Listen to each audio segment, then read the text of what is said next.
ও সোনার মা বোনেরা, মরণ একদিন আসবে, কবরের মধ্যে আমাদেরকে সবাইকে চলে যেতে হবে। আমরা যেদিন মারা যাব গো মা, ওই দিন আমাদের লাশটা গোসল করাইবে। কথা বলেন ঠিক না বেটিং? মুর্দার লাশটা গোসল করাইয়া দিবেন, প্রতিবেশীরা গোসল করাইয়া সুন্দর করে বাজার থেকে সাদা কাফনটা আনিয়া ওই কাফনটা পরাইয়া দিবে।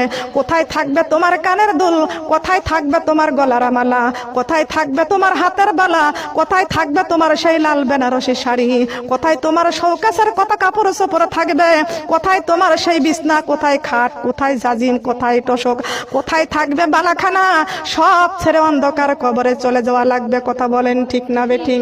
ও আমার মা বোনেরা, যেই দেহে কোরআন নাই ওই দেহের কোনো দাম নাই, যেই দেহের মধ্যে নামাজ নাই, ইসলাম নাই, ওই দেহের মধ্যে কোনো দাম নাই। এই যেই দেহের রূহ আছে ওই দেহের দাম আছে, যেই দেহের রূহ নাই ওই দেহের কোনো দাম নাই। ঠিক কিনা বলেন? ঠিক কিনা? দেহটা বানাইছেন মাটি দিয়া, আল্লাহ পাক রব্বুল আলামিন যে রূহটা দিয়েছেন সেই রূহটা বানাইছেন নূর দিয়া। কি দিয়া বলেন? বলেন না কি দিয়া? দেহটা বানাইছেন মাটি দিয়া, আর রূহটা বানাইছেন আমার আল্লাহ নূর দিয়া। মাটি থেকে যত খাবার উৎপাদন হয় সমস্ত খাবার দিয়া খাবার খাইয়া দেহ স্বাস্থ্যটাকে ভালো রাখি। কথা বলেন ঠিক না বেঠিং? কত সুন্দর সুন্দর শাড়ি দিয়া এই দেহটাকে সাজাই, কত সুন্দর সুন্দর গহনা দিয়া দেহটাকে সাজাই। যেই রূহ সারা দেহের কোনো দাম নাই, ওই দেহটা সাজাইয়া এত লাভটা কি গো মা? কিন্তু আমাদের সাজাইতে হবে রূহকে।